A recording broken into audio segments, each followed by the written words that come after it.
ವಾಸಿ ಮಂದಿರದಲ್ಲಿ ಇಂದು ನಡೆದ ಸುದ್ದಿಗೋಷ್ಠಿಯಲ್ಲಿ ಮಾತನಾಡಿದ ಬಿಜೆಪಿ ಮುಖಂಡ ದಿಲೀಪ್ ಕುಮಾರ್, ರಾಜ್ಯ ಸರ್ಕಾರ ಎಲ್ಲಾ ವಸ್ತುಗಳಿಗೆ ತೆರಿಗೆ ಅಧಿಕಗೊಳಿಸಿ ಜನಸಾಮಾನ್ಯರು ಜೀವನ ನಡೆಸುವುದು ಕಷ್ಟ ಎನ್ನುವ ಮಟ್ಟಕ್ಕೆ ತಂದಿದೆ. ಕಾಂಗ್ರೆಸ್ ಸರ್ಕಾರ ಗ್ಯಾರಂಟಿ ಯೋಜನೆ ನಡೆಸಲು ಸಾಮಾನ್ಯ ಜನರಿಗೆ ತೀವ್ರ ತೊಂದರೆ ನೀಡುತ್ತಿದೆ. ತುಮಕೂರು ಟೌನ್ ಹಾಲ್ನಿಂದ ಜಿಲ್ಲಾಧಿಕಾರಿ ಕಚೇರಿವರೆಗೆ ಮೆರವಣಿಗೆ ಮೂಲಕ ಜನಾಕ್ರೋಶ ಯಾತ್ರೆ ನಡೆಯಲಿದೆ. ಬಿಜೆಪಿ ರಾಜ್ಯಾಧ್ಯಕ್ಷ ಬಿವೈ ವಿಜಯೇಂದ್ರ ನೇತೃತ್ವದಲ್ಲಿ ಜನಾಕ್ರೋಶ ಯಾತ್ರೆ ನಡೆಯಲಿದ್ದು, ಕಾಂಗ್ರೆಸ್ ಸರ್ಕಾರ ಭ್ರಷ್ಟಾಚಾರದ ವಿರುದ್ಧ ಪಕ್ಷಾತೀತವಾಗಿ ಭಾಗವಹಿಸಲು ಸಾರ್ವಜನಿಕರಿಗೆ ಕರೆ ನೀಡಿದ್ರು. ಬಿಜೆಪಿ ಜಿಲ್ಲಾ ಉಪಾಧ್ಯಕ್ಷ ಸಾಗರನಹಳ್ಳಿ ವಿಜಯಕುಮಾರ್, ಬಿಜೆಪಿ ರಾಜ್ಯಾಧ್ಯಕ್ಷ ವಿಜೇಂದ್ರ ನೇತೃತ್ವದ ಈ ಜನಾಕ್ರೋಶ ಯಾತ್ರೆಗೆ ಕೇಂದ್ರ ಸಚಿವ ಸೋಮಣ್ಣ, ಸಂಸದರಾದ ಗೋವಿಂದ ಕಾರಜೋಳ, ಡಾಕ್ಟರ್ ಮಂಜುನಾಥ್, ಶಾಸಕರಾದ ಸುರೇಶ್ ಗೌಡ, ಜ್ಯೋತಿ ಗಣೇಶ್ ಸೇರಿದಂತೆ ಕಾರ್ಯಕರ್ತರು ಭಾಗವಹಿಸಲಿದ್ದಾರೆ ಎಂದರು.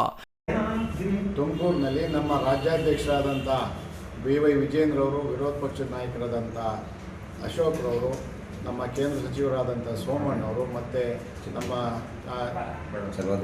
ಚಲವಾದಿ ನಾರಾಯಣ ಸ್ವಾಮಿಯವರು ಮತ್ತು ಎಲ್ಲ ತುಮಕೂರು ಜಿಲ್ಲೆಯ ಶಾಸಕರುಗಳು ಮತ್ತು ಎಲ್ಲ ಪ್ರಮುಖರು ಜನಾಕ್ರೋಶ ಯಾತ್ರೆಗೆ ಪಾಲ್ಗೊಳ್ತಾ ಇದ್ದಾರೆ. ಯಾಕೆಂದರೆ ಏನು ಎಲ್ಲ ಬೇಸಿಕ್ಕು ಏನು ಡೀಸೆಲ್ ಪೆಟ್ರೋಲ್ ಬೆಲೆ ಜಾಸ್ತಿ ಮಾಡಿರೋವಂಥದ್ದು ಮತ್ತು ಸ್ಟ್ಯಾಂಪ್ ಡ್ಯೂಟಿ ಜಾಸ್ತಿ ಮಾಡಿರೋವಂಥದ್ದು ಮತ್ತು ಜನಸಾಮಾನ್ಯರಿಗೆ ಏನೇನು ಕರಪ್ಷನ್ಸ್ ಜಾಸ್ತಿ ಆಗಿರೋವಂಥದ್ದು, ಲಂಚ ತಾಂಡವಾಡ್ತಾ ಇದೆ ಕರ್ನಾಟಕ ರಾಜ್ಯದಲ್ಲಿ. ಇದರ ವಿರುದ್ಧ ಮತ್ತು ಏನು ದಾಳಿ ಆಯಿತು ಅದ್ರ ವಿರುದ್ಧ ಜನಾಕ್ರೋಶ ಯಾತ್ರೆ ಅಂದ್ಕೊಂಡಿದ್ರೆ ಬಿಜೆಪಿ ಜಿಲ್ಲಾ ಉಪಾಧ್ಯಕ್ಷ ಎಚ್.ಟಿ. ಭೈರಪ್ಪ ಮಾತನಾಡಿ, ಕಾಂಗ್ರೆಸ್ ಸರ್ಕಾರದ ವೈಫಲ್ಯಗಳನ್ನು ಜನತೆಗೆ ಮುಟ್ಟಿಸಲು ಬಿಜೆಪಿ ಅಧ್ಯಕ್ಷ ವಿಜೇಂದ್ರ ನೇತೃತ್ವದಲ್ಲಿ ಚಾಮರಾಜನಗರದಿಂದ ಆರಂಭವಾದ ಜನಾಕ್ರೋಶ ಯಾತ್ರೆ ಮೇ 8ರಂದು ಬೆಂಗಳೂರಿನಲ್ಲಿ ಲಕ್ಷಾಂತರ ಜನರ ಸಮ್ಮುಖದಲ್ಲಿ ನಡೆಯಲಿದೆ.